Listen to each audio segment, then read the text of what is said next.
And mind you, they did not pitch to me. We pitched to the CEO himself. And it was so, the word got around that initially it was just the CEO listening to the pitch. Eventually, all the C-levels executives attended as well just to see, oh, I wonder what Manila is like. And it's sometimes a bit loosey goosey because, you know, you can't be too structured. You have to you have to think out of the box. Mm. And uh, I would say that 90% of our ideas get rejected, but around 10% of those ideas has been implemented globally, and a lot of them came from the Philippines. I also attributed that success that we were able to reach the C-level team in New Jersey. Uh, it was I attributed to the company culture that we built.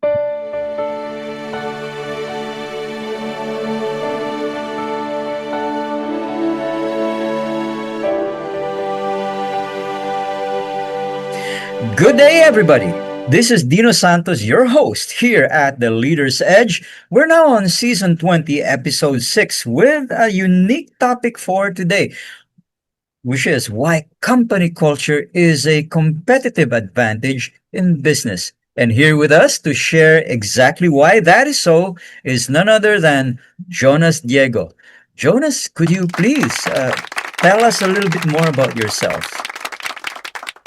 Hi, Dino. Hi, everyone. So I've actually been in the gaming industry for the last 8, 9 years now. Wow, time really flies.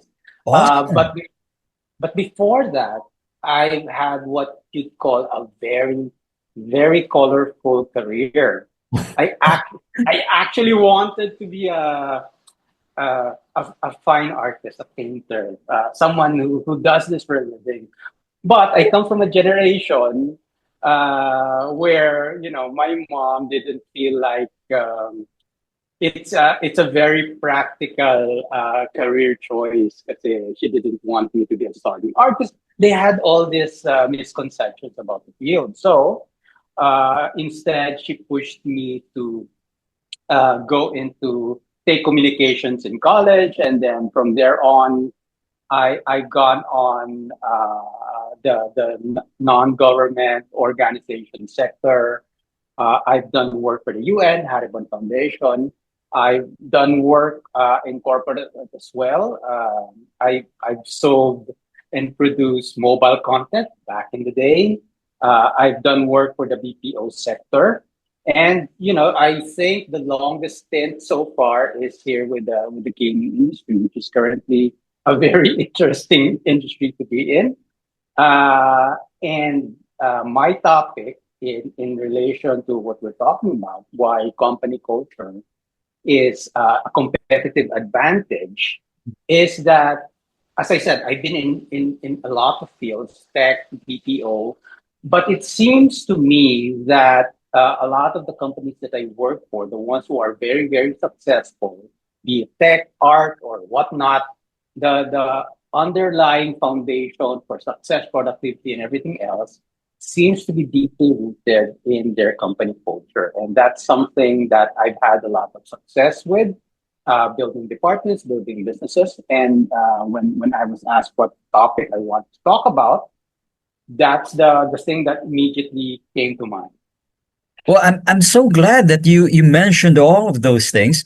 If only because we are so similar, but in a unique way. Because I'm a fine arts graduate, I joined. Wow.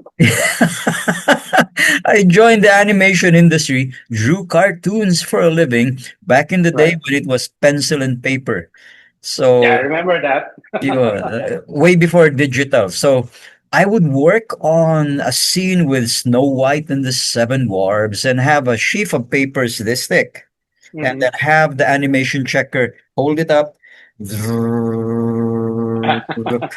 What, 4 seconds? And that took Yeah, me an entire week to work on. I remember those days. I even though I was mostly in the corporate sector, I sort of experimented working as a comic book illustrator, Right. uh, done some graphic design. I've helped organize comic book conventions, but Mhm. I think for the most part, I more or less settled in the corporate world, shall we say. You know, Jonas, I think you and I are going to get along just fine.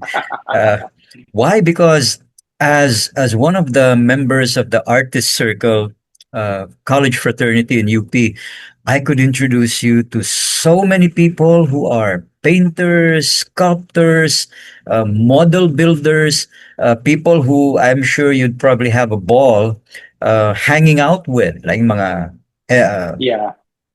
exhibits nila when they gather. Hmm. Yeah, I wouldn't be surprised if some of these people are actually my friends already. Yeah, me neither. Teka, if you don't mind, how young are you? I'm 49. Oh, I'm turning 49. 50 this October. Yeah. We, wow, hitting the half century mark, milestone yan. Yes. Uh, Oh, goodness. so what that means that you'd fit right in with my breads because many of them are your age and very very successful in the art form that they've chosen. So and basta, I'll reach out to you after the show and let's Right. go visit a gallery. The one that I'm thinking of bringing you to is called Super Duper. Super Oh, Duper Gallery. It's owned by somebody who I've interviewed on this show, Alfred Galvez. Um, okay. That's interesting. I haven't heard of that one. yeah, That'll be it. he has two of those, one gallery in Quezon City and another Okay. one in Davao City. Mm, So if you're looking for state of the art, from yeah. people who are really great at conceptualizing, I'll bring you there one of these days. I'm looking forward to it. So let's begin by asking you because you certainly got my attention when you said you are in the gaming industry, and the reason Yes. is I am such an avid gamer myself. Before we progress further, when I say gaming in this sense, I'm talking about gambling. Okay. We, so in the industry, Okay. the term, at least I work for US based companies and UK based companies, and abroad, gaming and gambling tends to be interchangeable. So I apologize if I misled you. Yeah, no, but I am also an avid gamer myself. Hmm. But the industry I'm actually working for, just to make sure that we understand each other, is gambling. Roger that. But you know what? That doesn't make your topic and certainly the industry you're working in any less interesting. In fact, it makes it doubly so. Why? Very Because interesting. uh, gaming is such a rich source of revenue for the government. Yes. For example, Pagcor alone, at one time, single-handedly kept our gasoline prices manageable because Yes. their part of the revenue subsidized the cost of fuel. I think this was during the time of Ramos. So um, let's begin there. I mean, like you said that culture is such a big part of what makes a company successful. Uh, how would you describe the culture in the gaming industry? Gaming as you've defined it. Well, I think for when it comes to culture, Mm-mm. certainly it impacts a lot of companies in gaming industry. But I would go as far to say that it's pretty universal. So when we talk about culture, we're talking about uh, how people behave, how an organization behaves. In fact, how they behave when no one is looking. So Right. these are the things that, not just for compliance purposes. Yeah. These are the things that there's no CCTV, there's no supervisors.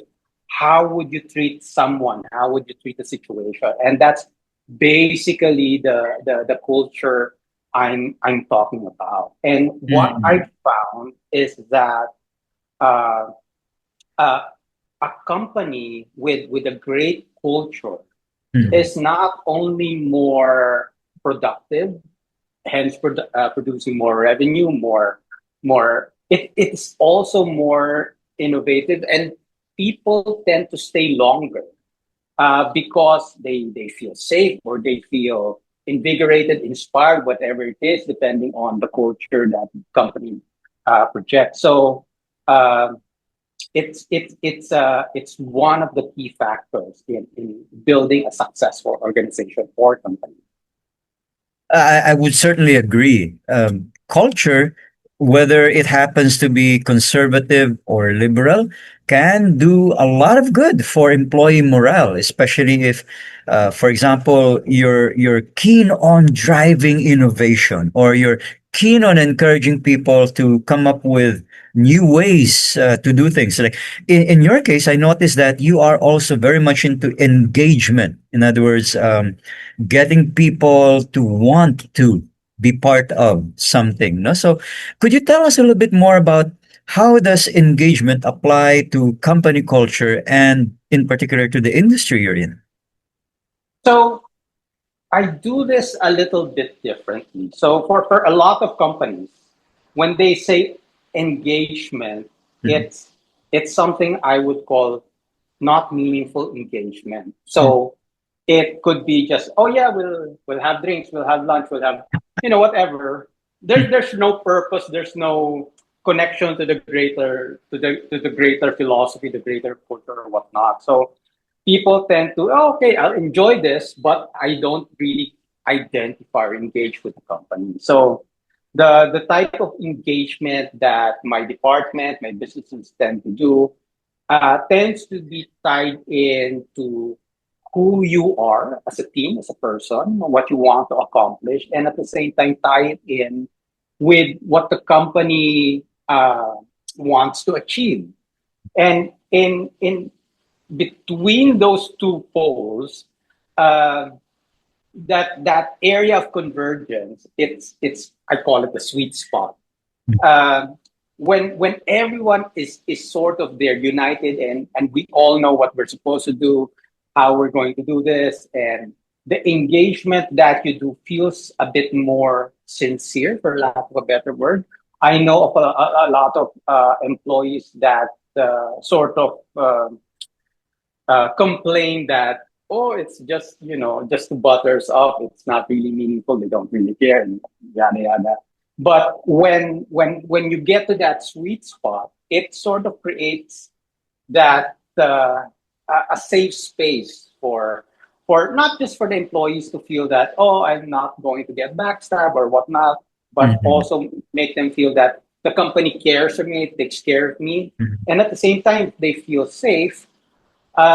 It opens up areas for, oh, we could probably improve operations like this, or I have an idea and I think I'm going to talk to the head honcho, kasi he's bound to listen or she's bound to listen. My ideas won't get stolen. So it's sort of like that in my head. Oh, that's wonderful.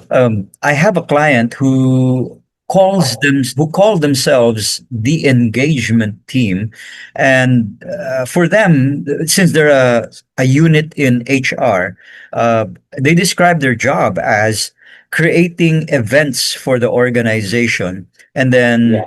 making people want to become part of it. So, my question becomes, when you talk about engagement, what are some of the avenues to get people to feel engaged? Because I know that perhaps the generation, or the gaps in the generation, like Gen Z, Yes. millennials, boomers, there are different ways of tickling them. So, so I'm really curious, how do you bridge the gap between those guys? I remember my father when he was still alive that a lot of their engagement tends to be inuman at the local bar and those Totoo yan. type of things. Yep. It is what it is. Okay. I would describe the newer generation as more experience oriented. That's actually why I advocate a lot for a more thoughtful means of engagement, going as far as actually designing experiences for especially the younger part of the workforce. So as an example, uh, because I'm sort of a fitness nut myself. One of the things that I did when I was working for Entain, it's a gaming company here in the Philippines. Mm. Uh, I have a relatively big team, around 60, 70 people. And what I did was I actually uh, created an event wherein I got my CrossFit coaches, created a sort of obstacle oriented uh, experience for them where they have to work in teams to accomplish. And it's a lot of really demanding physical exercise. So, nung una ko siyang in-announce, a lot of the people were like, sir, why? It's we're going to go through all this. I don't want to lift 100-pound weights. But because they trusted me, we went through with this. And they had such an amazing time. They were tired and sore after, Yeah. but they had such an amazing time. And it, without me having to like preach about it, it Mm. showed them the value of number one, working together because they had to, coordinate in order to win. Mm. They understood that uh, some of their teammates might be weaker in some areas, some might be, so they had to, okay, how are we going to strategize it? So they learned to coordinate without me having to like, oh, ito yung ano, this is how we're going to do it. So that was already one benefit. But at the same time, they also understood that sometimes, no matter what you do, it is just going to be very, very challenging. And at the end of the day, you will just have to learn how to power through just to finish the event. Mm. And after the event, yes, they were very, very sore, but they love the experience because if you're familiar with obstacle races, Oh yeah. some Oh yeah. sometimes you have to be creative. Okay, how are we going to do this? Some of the more physically gifted ones, okay, I'll just jump and do that. But Mm. some parang I'm not too like I'm not too I'm not too physically gifted, so they have to work together. I'll give you a boost, then you pull me out, Yeah. and then so that very very positive experience, which they didn't expect they will enjoy, translated to like not only more efficient means of working together in the workplace, but that sort of creativity that they displayed while under pressure. Mm. Hey, naalala ko, ginawa natin to. Why not let's apply that same principle here? Right. And then if it's wrong, it's okay. We'll just, alam natin, doesn't work, then we'll try something new. And that's just one example of like more meaningful engagement. In fact, here's another example that I have. For my team, I allot a certain amount of money per person, especially during the pandemic. Everyone's stuck at home. I allotted a certain amount of money per month so that you can use it to, for example, uh, binge out on food or whatnot, have something delivered. But I always instructed my leaders, the team leaders, the supervisors. You have this money and you can spend it at your discretion. Siyempre, bigyan niyo ako resibo, but you can spend it at your discretion. But what I don't want you to do is just give the money outright to the person. I'm Right. sure they appreciate that. I'm sure they will. And technically, that's not wrong. But what we're after is you creating an experience because money, give it once, happy, but give it often enough, it loses its value because, yeah, it's just money. Mm. Maano lang siya. But if you can create a more novel way of like getting that experience, okay, so maybe we'll binge watch a Netflix something, or we'll go out and having that experience creates more value versus if you just gave that person the money outright. Because not only will they get the money but not get part of the experience, soon there will be an expectation na, oh, I should get it when it's actually a benefit, a perk. sorry, it's actually a perk, not a benefit. So it becomes counterproductive. So uh, we work very very hard to create meaningful and very engaging employee experiences in terms of engagement. Oh, and that I suppose has led to good retention numbers, no? Very low turnover. How has that affected? Like last year, kumusta? Was were there people who left? Were there more who joined? What do the stats look like?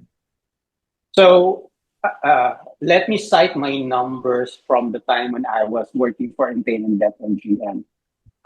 My department had one of the lowest attrition rates globally.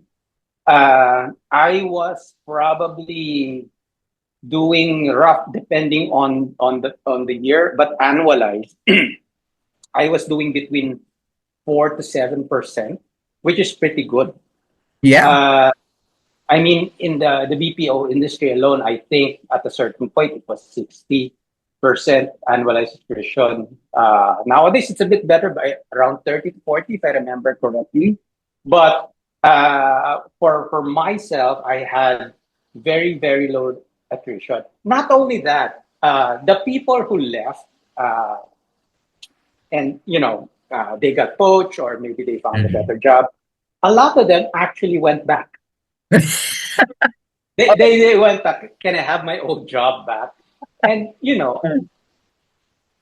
I'm the type kasi that I don't feel bad if people I'm resigning. I don't like get angry or whatnot. Hey, it's a good experience. You go ahead. I'm happy for you. But a lot of them actually went back to come work for me again. And a lot of this was because, as they said, the culture was different. Mhm. The the the atmosphere, the way that they are empowered, or the values that we hold, it's just very very different. And this was a time when work from home was not really that was not very widespread yet. Mhm. So that told me that even though a lot of the companies that they went to work for offered a lot more perks, higher money. I had a lot of tech related teams. Uh, that that that that atmosphere, that culture that we had was very very valuable in of itself. And they tried the other one 6 9 months and sir, can I have my own job back?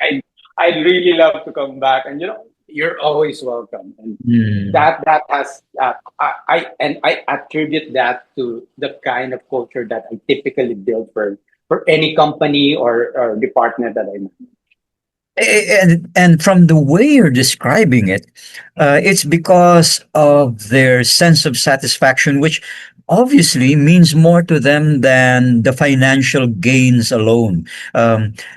Parang ano eh, their memories, the quality of their memories and their experiences, make them come back because it doesn't matter if you're getting paid more, but if you're unhappy where you're at or you don't like the people you're working with, you're ultimately going to miss where you were before.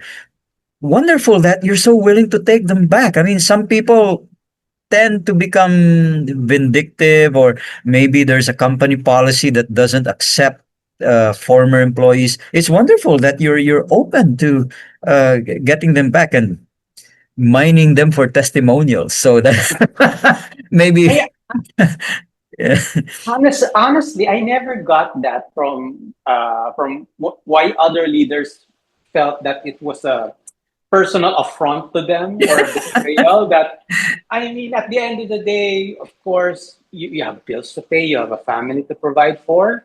If sa akin, if you've done the work well, you've treated your coworkers very well. There's no reason why we can't be civil and friendly at the end of the day, especially if you found like a better place to work for. Heck, some of us have experienced that we got poached, we got offered something bigger, and we went for it. It's nothing personal. It's just the progression of any career that, from as far as I can see.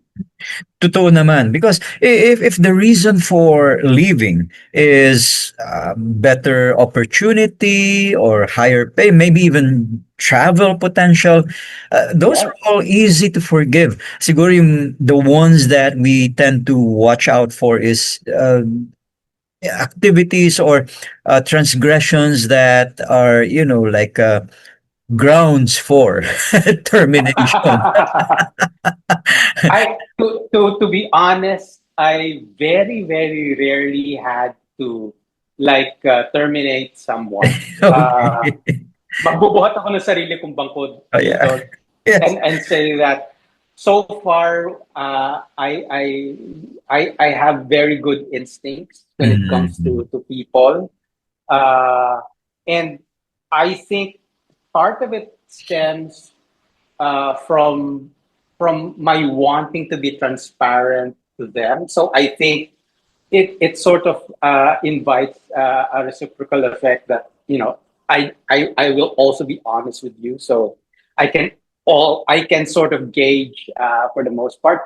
It's not a perfect system, but for the most part, I've hired really great people to work with, and it Mhm. is such a joy on a day-to-day basis. It Mhm. doesn't feel like work. I'm very curious now because I recall when I spoke with David Almirol, he was describing the culture in Multisys. This was before he became an ASEC in the ICT. He was saying things like, "Oh, I let my people come up with their own aliases. So there's Captain America who's in charge of this, or there's Thor who's in charge of that." And so they get to have their own unique aliases. Yeah. So Yes, tapos when I got to visit Google's offices here in Bonifacio, yes. Google City, it just blew me away. The culture just blew me away. Like people would be skateboarding from one place to the other. They'd be allowed to work anywhere they wanted to because Wi-Fi was all over the place. Yeah. Coffee was flowing, and the aroma Oh yeah. greeted you at the lobby. And here's something else I saw: sleeping bags deployed right at their cubicle. So pag napagod, take a break, lie down. Yeah. Yeah. um, so help me understand, what is it like, and walk me through. Like if I were a new talent of your company, what would my first week's experience look like? So let me start by my philosophy on building company culture. And this may sound somewhat controversial, but I believe that when it comes to company culture, building company culture, it's always top down, meaning the culture is dictated by the one top. So in my department, and the last company that I managed, it comes from me. And the reason for this is that part of what builds company culture are certain values, certain Mhm. principles, and whatnot. And those usually are dictated by the company itself. What does it value, and or the one in charge for a specific location. So that's the amount. So the company culture is a mix of my own personal values and what the company espouses. So when someone comes in, even from the interview part, even from the interview part, Okay. uh, we do the questions, of course, and everything, but we also give that person a sort of sneak peek. This is how we do things here. This is how we act. This is uh, a bit of PR work, and but at the same time, it's also very transparent that this is how we see things. We understand if you know a lot of people, for example, because a lot of my employees are given a lot of independence to come up with ideas, do things. There are certain processes that are sacrosanct, but for the most part, they have a lot of leeway to come up with new solutions. So when I interview someone, we talk them through that this is how we do things. And we understand if you're more, shall we say, comfortable with a environment that promotes a lot of micromanagement or hand holding, because some people require that. But in this place, this is how we do things. So doon pa lang they sort of get a feel that okay, I think I can work with a place like this, or they say that it feels a little too unstructured for me, maybe not. So once they progress and they get accepted, they get a job offer, they're already sort of primed. I gotten a picture of what this department, this company does things. So their first, sabihin natin, first 6 weeks is just sort of confirming for themselves, is the hype true?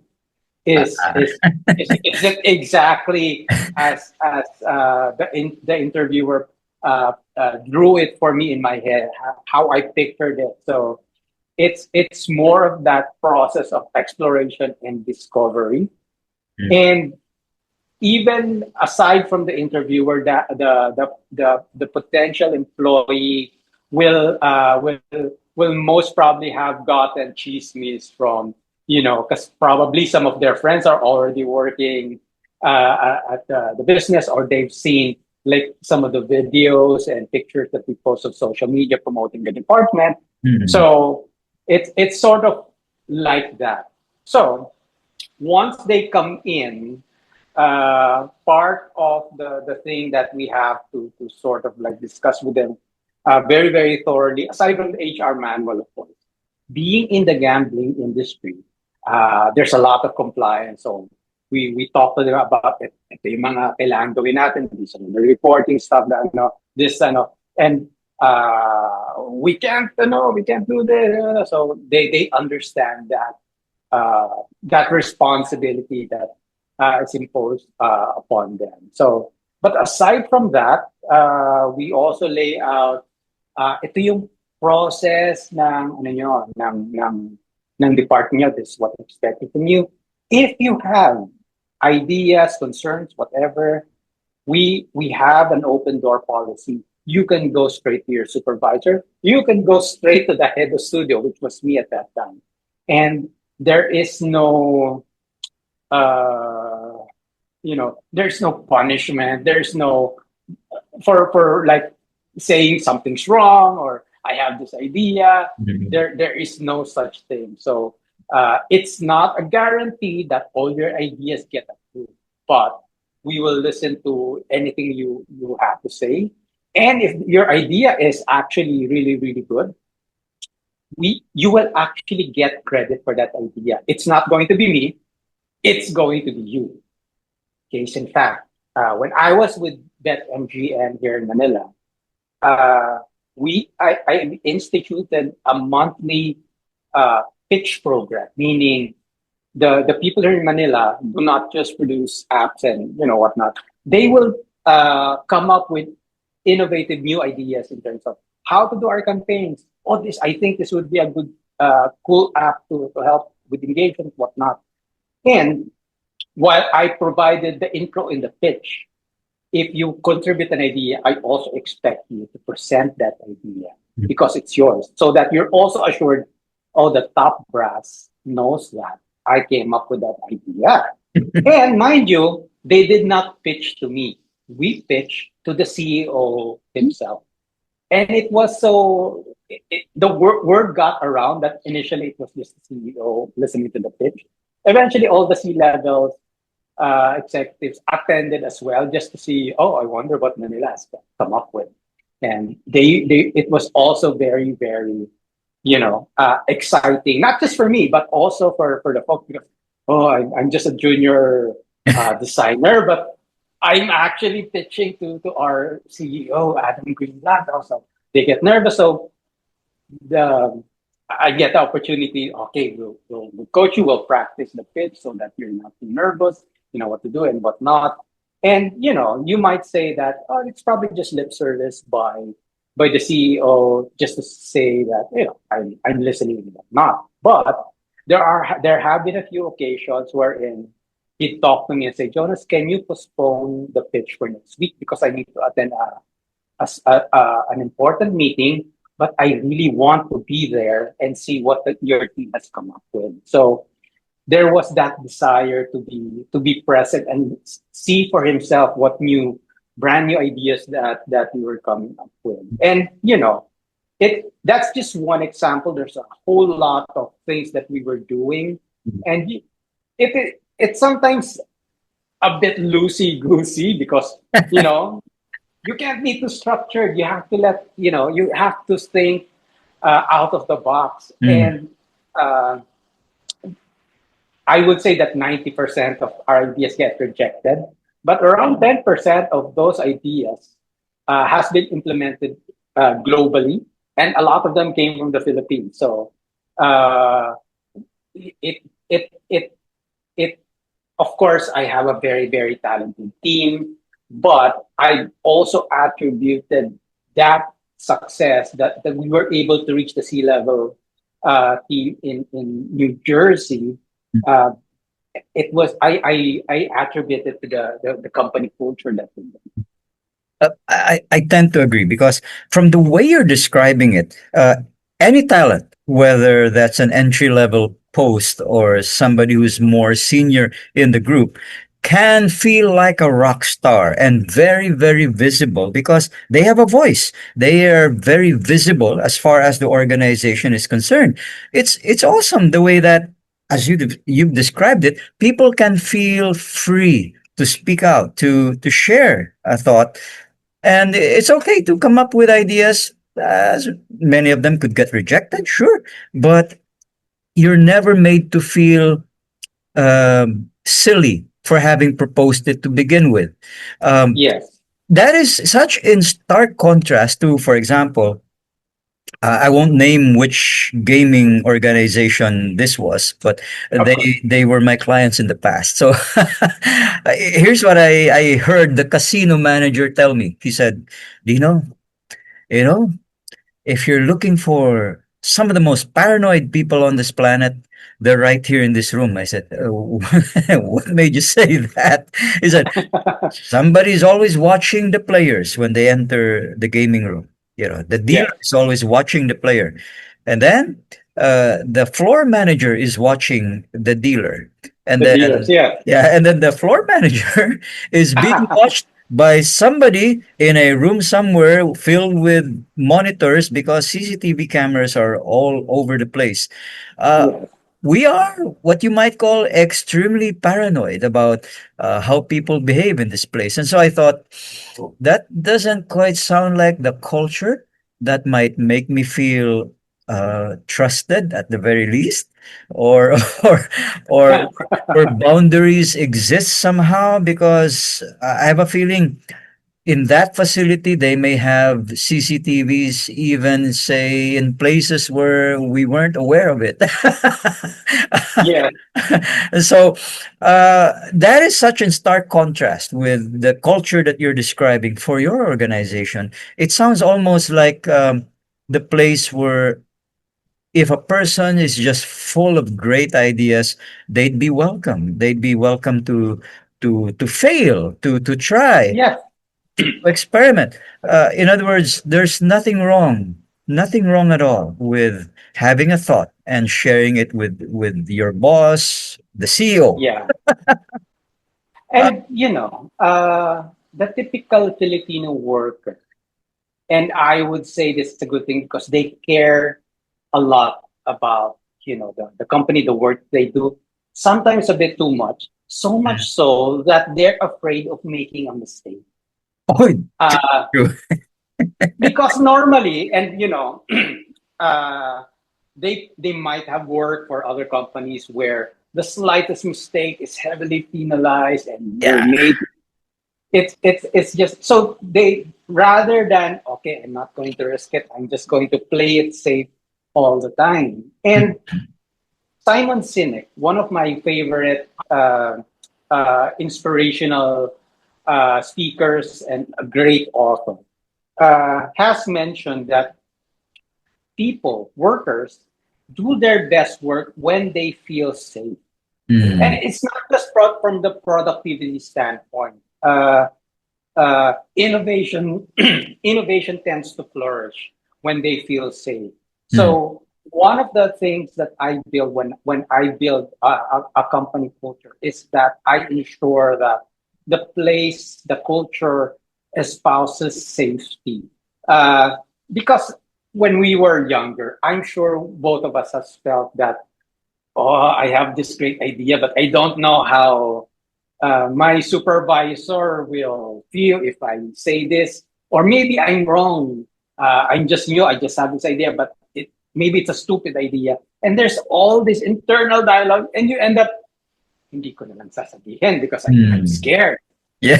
But it, like what I tell my team, not all ideas are brilliant, and unfortunately, you're going to go through the majority of it is going to be not very good. It's just the a fact of business. But Mm.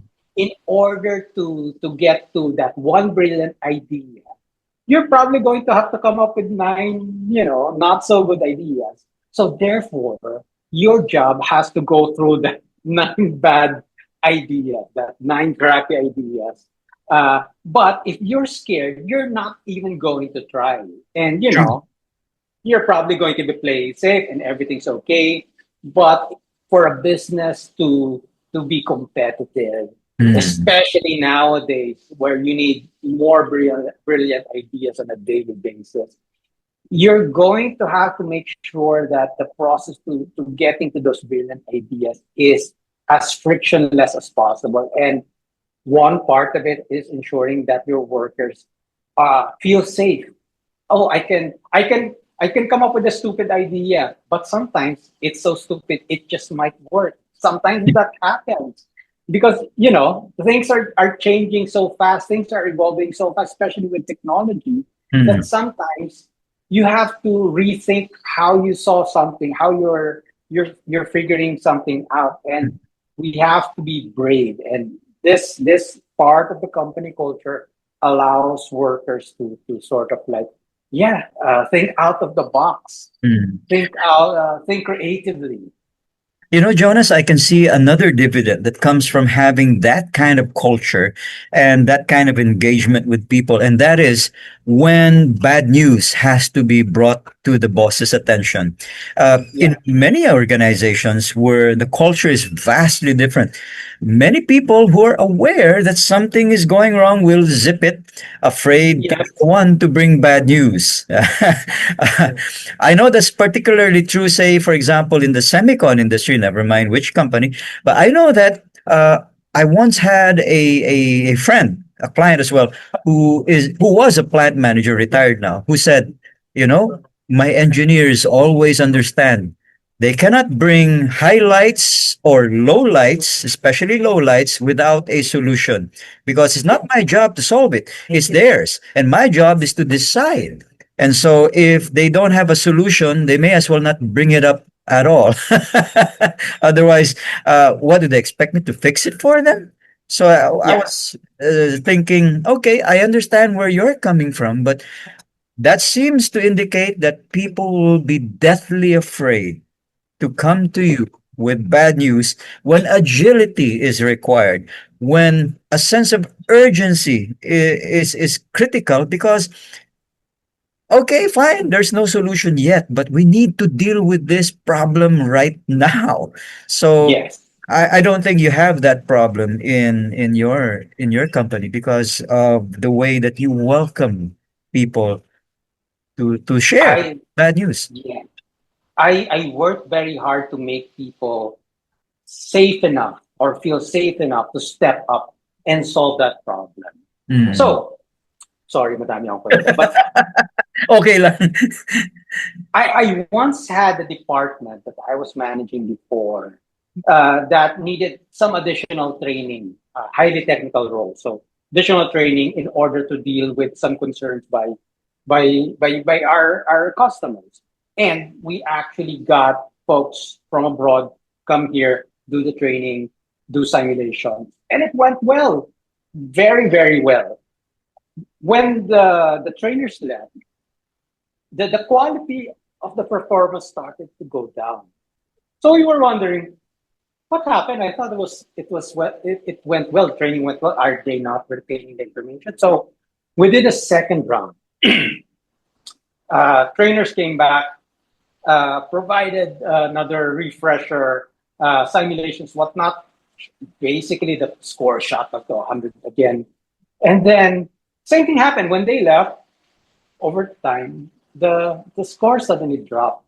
So we investigated and we found out that it was not actually a knowledge gap. It was not a lack of ability in terms of the workers we hired, but it was cultural in nature. Remember yung pinag-usapan natin kanina that Filipinos are afraid to Yep. make a mistake? Apparently, when the trainers were here, when a problem arose, what they did was, okay, here's a problem. This is how I'm going to solve it. Is this good, boss? Yeah. And then it went off flawlessly. But when the trainers left, they started to doubt themselves. Parang, Uh-oh. no one's going to know. And that's one of my insights with regards to the working culture here in the Philippines. A Mm. lot of people, and we have such brilliant workers, but a lot of them are afraid that if they make a mistake, that they'll be blamed. So in order to circumvent that scenario, Mm. as a stopgap measure, what they would do instead is to ask permission, so to speak, to someone, supervisor, higher up, okay ba itong gagawin ko? Mm. So that, okay, wala akong kasalanan dito kasi in-okay naman yung boss. So that talks about the existence of sort of fear in terms of that setting. So Mm. to go back to my story, we solved that problem by having, instead of more technical training, parang empowerment training. Now, Mm. no, this is not something that will penalize you for building their confidence so that they can handle problems on their own. And it got to the point that, something comes up, they'll deal with it. If it's wrong, okay, learn from that and figure it out. If it's something really, really critical, they come to either myself or their department head that, hey, this is what happened. This is what I think the root cause is. I have three options. Can I discuss them with you? Mm. So there's that confidence already that they're not afraid that, oh, ako sisisihin dito. It's more of collaboration. We got a problem. I'm on top of it, but I need your help in terms of it. So, and I think that should be the relationship. And again, I tie it back to that culture. If the culture dictates that you'll shoot the messenger, right? Because of the message that they're bringing, no messenger's going to come to you. So Mm. regardless if it's like good news, bad news, baka masama ang mood ni sir, hindi ko na lang sasabihin. And that's bad for business.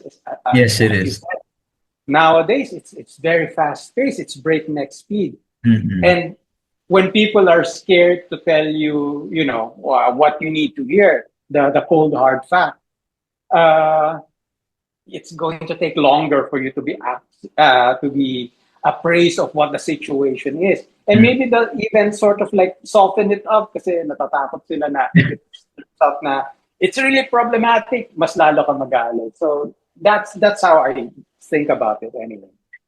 So I get it that trust is the key because here, if they feel they're in a safe place, in a safe zone where the culture supports the bearing of bad news and the consequences for it is not being kicked out just because you brought up the bad news, then you leverage on a strong value that we as Filipinos have, which defines us. Because if Japan is um, kaban, just in time, and the Philippines is malasakit, in other words, because Malasakit. you care, and where Africa might be Ubuntu, I am because you are. That's why it takes a village to raise a child. That's the way Yes. they think, no? So that's wonderful. Here's a question: is this culture in your in your estimation, applicable to many other industries? Would it be a game changer? Would it upend some? Because I can think, for example, of say the uniform services might not be too open. I I would say number one, I would say that as long as there are people in organizations, this type of culture is an absolute game changer. It is an absolute game changer. But number two, and here's the clicker. Uh, Uh, it it's not um, it's not a very easy thing to build and deploy. mm, It is not something like, oh, I'll get Microsoft Office and install it and it runs like butter. It's not something like that. There you have to be sort of like equal parts architect, equal parts artist, and mm. equal parts psychologist Yeah. to to sort of you have to because a lot of people, for example, Google is a great example of this. This type of culture led to the development, for example, of Gmail and a lot of the other Right. services, which is very, very awesome. Uh, but a lot of companies, they look at Google and Google says na, oh, this is because of culture. What they do, okay, bibili din ako ng colorful chairs, Mm, bean bags, and whatnot. And they think culture is just that, when mm, it's actually not. mm, That may that could be a sort of result or manifestation. But honestly, the thing that drives culture are frequently the ones invisible to the eye. Nah, little prince. Uh, it's the thing that the values, fairness. I've heard a lot of Filipino workers complain that there's favoritism in the office. ah, Uh, and I run my companies uh, on a meritocracy basis.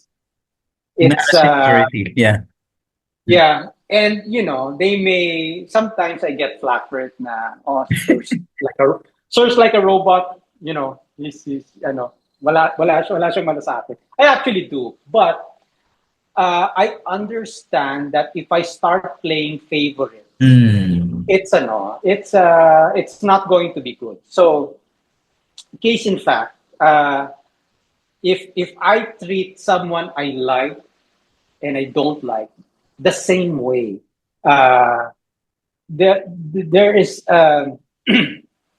there is more faith that I'm going to be I'm going to treat everyone fairly. mm. If they come to me with, for example, uh, I want a raise. For example, I want to be promoted. I want to. I'm not going to ask na, sige, ilang taon ka na dito and whatnot. I'm going to, all right, so we talked about this when you came in. I favor documentation. Provide me a report regarding the list of accomplishments, KPIs, attendance, may record ka ba sa HR, pinagkalita ba, whatnot. And then we'll Do sort a of review. compare notes. Mm, Yeah. And if it turns out that, oh yes, you've been a great performer, then all right. Then I think it's a no, we'll fast track that or award that and whatnot. But if we find out that you're lacking on some areas, yeah, we gotta work on this. mm, But if you want this or no, I'm not saying that you're not going to get it, but we need to address these things. And regardless if they think that oh it's Sir John's favorite or it's his enemy, I treat everyone the same way. So there's no fear na it's going to be, oh, that guy's going to be promoted because he's a favorite. And it sort of like encourages people to really like work harder or think outside the box or be more creative and whatnot, because they know that their hard work will actually be recognized. Kasi, we've heard all the stories that may padrino sa loob. So why should I work harder when that guy just needs to be there, and he'll probably get the promotion over I. So sa akin, it's ito yan na natin. Show me the number, show me the data. If we start talking about feelings, you're going to lose me here and there. I want to see the numbers. I want to, and if it's the I know the evidence is incontrovertible, can't be denied, then yes, you are going to get exactly what you worked for, and maybe more. So it sounds to me like you often have to switch hats very, very quickly. One moment you're Tom Sawyer, the logical thinker. Sorry, the creative thinker, and then another time you'll be Huckleberry Finn, the very practical manager. So, what advice would you give to people who may want to emulate what you're doing, because that takes skill to be able to adapt quickly. Was it easy for you? Uh, it took a bit of time. Yeah. I can tell you with certainty that when I started out, and I straight out of college, I was already managing a small team. Mm. I didn't do a very good job. I Everybody has did to start. Yeah. I did my best, Mm. but the thing that worked well for me, I think, is that I have a genuine interest in people. I Mm. am a consummate people watcher. I have an interest. Why would someone do that? Bakit ito yung Mm. nangyari? So I think about those things. So Mm. when I got bigger teams, bigger responsibilities, bigger budgets, people at the end of the day, they didn't start looking like numbers to me, because I Mm. understand from some leaders, some managers, that after a while people are just like numbers in a sheet. To me, and maybe this is because of my creative background as well, people remain people, and I'm always interested. What are their motivations? What makes them tick? What's their personality? So that interest in people uh, allowed me to sort of, I put myself in their shoes, and I sort Mm. of understand them better. I don't get it all right all the time, but even when I get it wrong, I think people also respond that I am genuinely interested in their well-being, Mm. their ambitions, their hopes, Mm.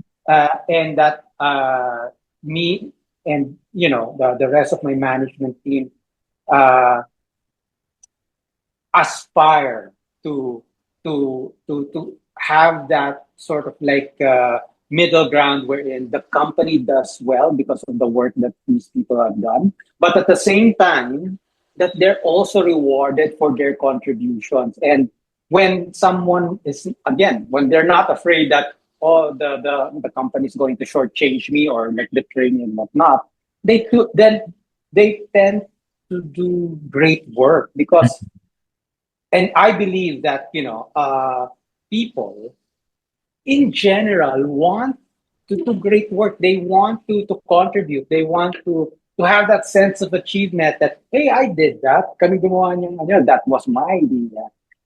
And the things that are stopping them really most of the time is just really that fear of being betrayed, or oh, I'm not going to be compensated for my work, or there's going to be favoritism. But take all of that away, and you'll be surprised at what people will do and can achieve without you necessarily having to tell them what they need to do all the time. That's a terrific message to share with our viewers. Um, and I have a feeling that's where the future is headed. Why? Because we're at an age where there's a lot of silent resignation.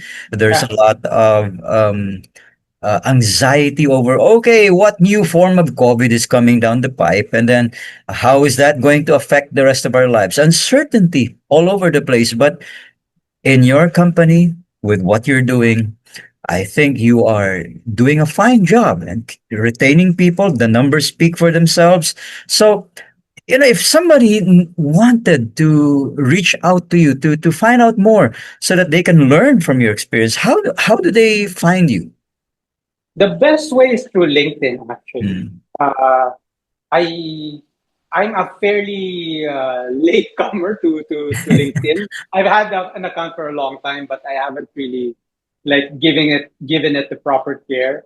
But I found out that it's a great venue to talk to other people, being again a people watcher, and I have frequent exchanges with like-minded folks such as yourself regarding their experiences, theories, philosophies, frameworks with regarding to business, managing people and whatnot. And it's a lot of fun actually. So if someone wants to reach out just to have a chat and whatnot, LinkedIn's probably the best place. So a company I used to manage, as if anyone does, encountered some hard times. So head office said, we'll need to lay off people, about 10% of workforce for each location. Now, uh, my MBA case studies with regards to layoff says that, you know, even after you've done the layoff, the negative effects linger. Yes. It impacts productivity, morale, and everything. So I was uh, I was hesitant with regards to idea. So what I did was I spoke to the CEO, found out the target numbers because it's always about the numbers at the end of the day. Right. In terms of savings of what you want to achieve, why you wanted to uh, go through the layoff, and what I did was I advocated very strongly uh, not to do the layoff in the Philippines because this is my country of responsibility anyway. But I will deliver the targeted savings that you want Mm. by cost cutting something else. I'll smoothen operations. I'll streamline everything. I'll figure something out. But Mm-mm. that's what I want to do. He was very progressive enough to say that, okay, do it your way. This is the numbers I expect. Get it done. Okay, fine. Wow. I spoke to the team because I'm not the type to hide na ay baka magkalaya ako ng team.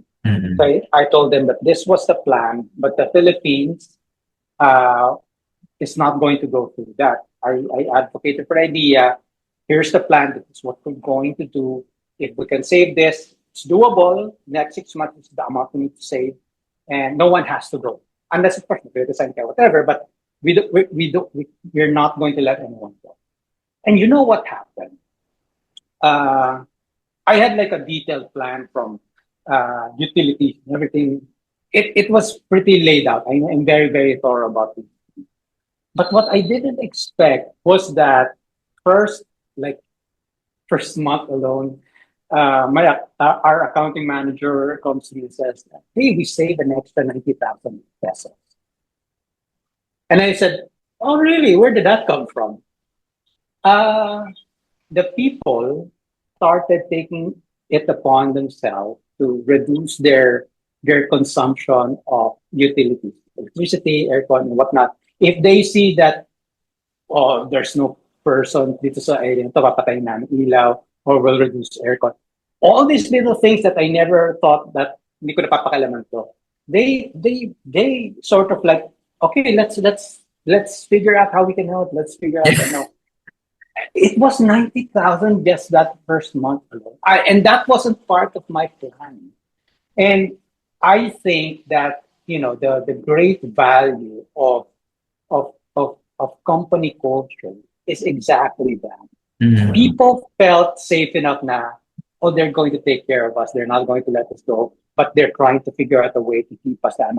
I'm going to help out. I'm going to figure something out.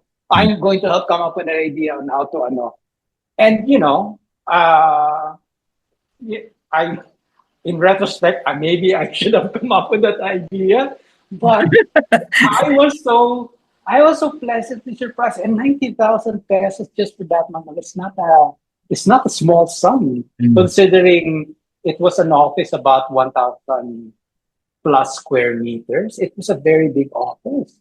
So you can just imagine uh, how people came together, coordinated, and sort of like figured out for themselves, sige, oh, hindi ginagamit kita, patayin natin. Oh, too big. Let's make sure walang lead and everything. That totaled to about 90,000 pesos. And to this day, uh, I, I'm, I'm still boggled. And at the same time, I'm so proud of Mhm. the team that I didn't have to like instruct them to ano. They did it on their own. And it's just a relatively simple thing. Patay ng ilaw, patay ng tubig, hinaan ng aircon, and 90,000. Man, that was super, super amazing. I love that story because it's very inspiring because the people reacted positively to your sense of malasakit for them. In other words, they knew you were championing them, so they felt uh, reciprocal towards you. Ang ganda ng kwento na yan, no? But I'll just share also a short story. There's a government agency that was tasked with trying to cut down on their cost.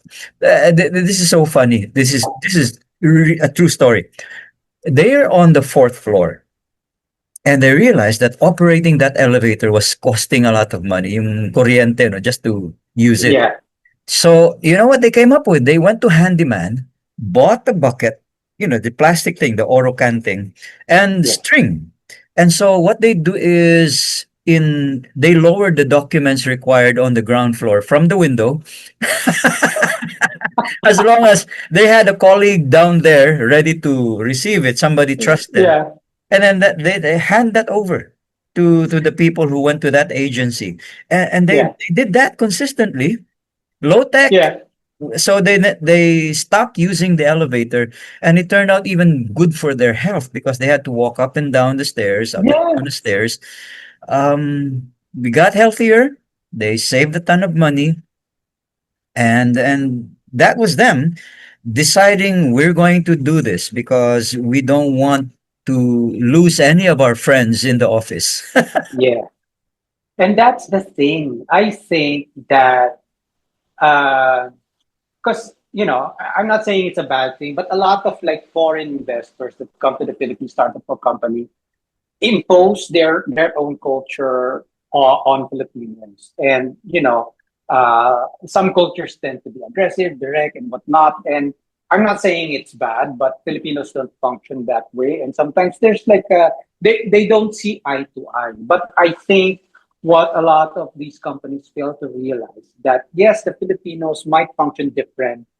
There might be a little bit more shy. There maybe a little bit more scared on some things, but it doesn't mean they're any less of of of a worker Mhm, than any you would find in any other countries.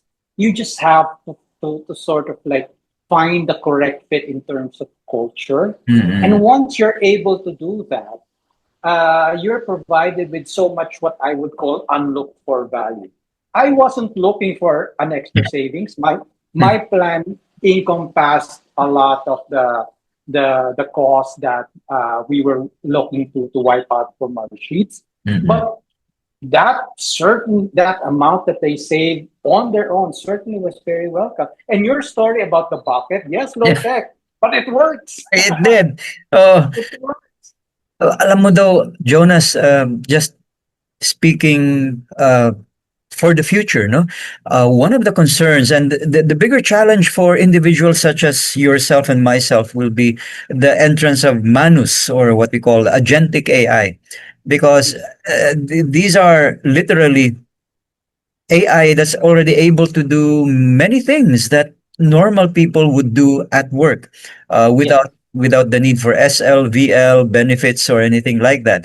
Um, how do you see the future, and how would you reconcile the engagement aspect of it, especially with the threat of, say, possibly being replaced?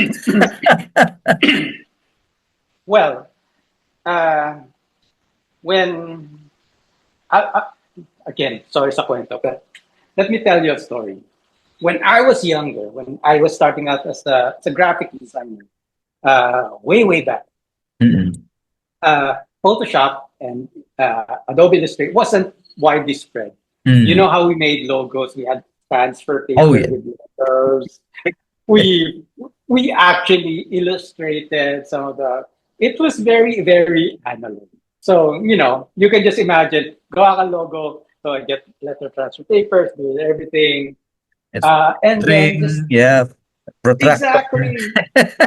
I had kompleto ako noon. I had like technical players. I had the Letraset, whole yeah. lot. Anyway, uh, just a few years later, Corel was introduced. Oh yeah. Adobe was introduced, and it didn't immediately take, but over time, it was a great big shift. And the people who, you know, wasn't able to keep up eventually fell out of favor sa mga ad agencies, sa mga ano, because Photoshop is just like, and then done. Especially nowadays, it's lightning fast. Yeah. And if you look at the history of the world, when we transitioned from the steam engine to there are all periods like this where there's a new technology. There is frequently uh, damage of that sort, wherein lots of people who are unable to transition to the new technology will fall behind. The transition normally, if you look at our history, produces more jobs than the previous era, so to speak. But the problem is, uh, it's not a one-to-one thing, meaning yung nawala ng trabaho, hindi magkakaroon ng trabaho. Mm. Some will pivot without any problems, but some will fall by the wayside. Mm. So I think we are at a period that is somewhat similar to the things I was talking about. Uh, I know that a lot of uh, government programs and internal company training are working to upskill people right now, the BPO industry, for example, and I don't know, to be able to work with AI. But I think that we will experience people losing their jobs, so Mm. to speak. Sa, ano. Uh, Even some of the things that we weren't expecting to be endangered by the advent of AI is already sort of medyo namiminigro na. Yeah. But it's just the way it goes. I think. Uh, so it's I would encourage people to learn, Mm. not the program itself, but I think we should learn how the technology works and how we can work with it. Mm-mm. To be fair, I don't think the great replacement is going to happen like overnight. Yeah. It's certainly it's certainly going. It's certainly happening faster than I originally anticipated, Mm-mm. but it's not going to be overnight. And I think that as long as the people are still the consumers of the product services that we produce, uh, yes, there will be AI, but there will also still be a need for people in the mix. Right. We haven't gotten to that point that AI is so intelligent that they can take care of the whole process. Mm. That being said, and this is probably a critique of people who wants to adopt AI in their workflow, in the way they work. I think a lot of them are doing it wrong, so to speak. What I mean by this is that they expect that with just a few prompts, the product itself that the AI will generate for them is going to be perfect. Mm. It never is. Parang, uh, if the AI can do it everything, then certainly you're hastening the demands of your role. Mm. Because if it can do anything that I know, it just needs a product, then there's less need for you. So I think that AI should not be a crutch, so to speak. Mm. I think that its function should be an enhancer. Mm. I think uh, it's there to help you become better. So Mm. one example of this, I think, one example of this, I think, is forgive the geekiness, but Yeah. with Jarvis and in Iron Man, Right. uh, Jarvis does not do the thinking for Tony Stark, Mm. but he streamlines a lot of the things that would have been very boring to do, a lot of drudge work, so to speak, so that they're able to iterate faster and better. So uh, I think that AI is going to be great for some people. It's going to be especially great for people who are already smart, Yeah. but it will help a lot of the things that that we do on a day-to-day basis and hopefully improve it. But you can't expect it to do everything for you. Yeah. That's not the way I see it work. Mm. Uh, Again, another kwento, another you should be able to uh, for example, when you're making prompts or doing research, you should be able to know how to ask the correct questions to get to the answer you're looking for. Mm. And you should still retain your critical thinking. Yeah. Because if you accept everything that it gives you at face value, Mm. you'd see that there's a lot of inconsistencies, error. There's a lot of hallucinations, made True. up data that is packaged in a very credible paragraph. And if you're not careful, you could end up working on very bad information. That's what I think anyway. Mm. But it's a very fluid and a very exciting field. And anything I've said today might not be already true tomorrow, because that's the breakneck speed it's operating. True. Especially because AI now it teaches future AI. Like the humans aren't so much part of it, so they're learning even faster now Yeah, because the older version of them is helping the newer version get better. yeah. Mm. They're doing their best to get to general artificial intelligence. Mm. Uh, it's both exciting and scary. Yeah. I've read a lot of science fiction, and Yeah. the So, prognosis is both good and bad depending on where it goes. Let's mm. You and I experience it on a daily basis. We both dislike Waze so much because it tells us to go into the wrong place, even though we know this way is faster. Yes, and that's what that's what I'm talking about when I talk about critical thinking. Mm. So ways will provide a recommendation, perhaps with multiple data points and things. It will calculate that, oh, this is there's a lot of traffic here, so this is where you go. But because we have real world experience, we may have insights into how the journey might progress, which is not available to waste, because it can only work with clean data. And as human beings, we work with fuzzy data all the time, and Yes, we do.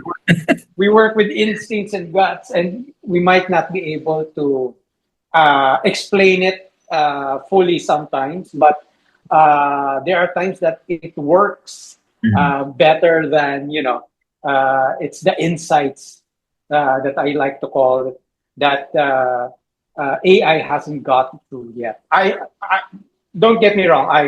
I'm not against AI, but some of the way that it's being developed and whatnot, uh, raises some ethical questions. Mm. I'm all for putting some guardrails on it.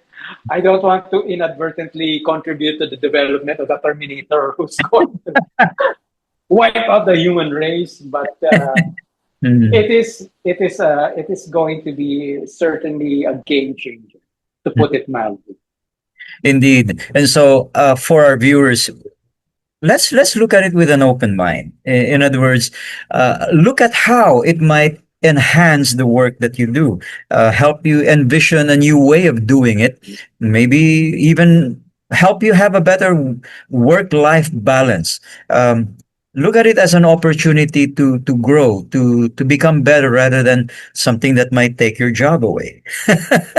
So again, Jonas, such a delight hearing those stories. Absolutely delightful, because I'm glad that we extended this, because most of the good stuff comes out after the Yes. After the curtains close, yeah, so to speak. indeed. So thank you so much again, and I hope we can Thank you, invite Dino. you in the future, especially Yes. when we start to incorporate things like specific activities that seem to tickle the generations regardless of where they're at. Because I resonated with what you said earlier. You described what was essentially a Spartan race. This is where teams work to go through an obstacle course. Yes. um, because the OCRs, of which I joined almost all of them, the urban athlon, that sort of thing, um, they're very individual, and Yes. they don't really enhance this bonding experience between talents. But if you make them do the Spartan thing, that's wonderful, because those who are weak might be more creative in solving problems, because they acknowledge that I can't do what those dudes are doing so quickly because I'm a bit overweight, or I Yeah. had enough time in the gym.